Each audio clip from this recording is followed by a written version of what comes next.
Hi, in front of me is HUAWEI MatePad 10.4 and today I would like to show you how you can operate voice recorder on this device.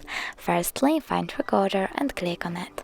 Now tap on the red button over here, choose allow and tap on it again to start your recording. You can pause it and unpause it by clicking on the smaller one on the right, and if you wish to end it, click on the red one again. Now you can hold your recording, choose rename and change name of it by typing it over here and choosing OK.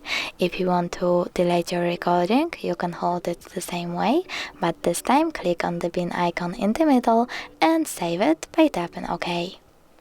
Thanks so much for watching. If you enjoyed this video, don't forget to leave a like, comment and subscribe. Bye!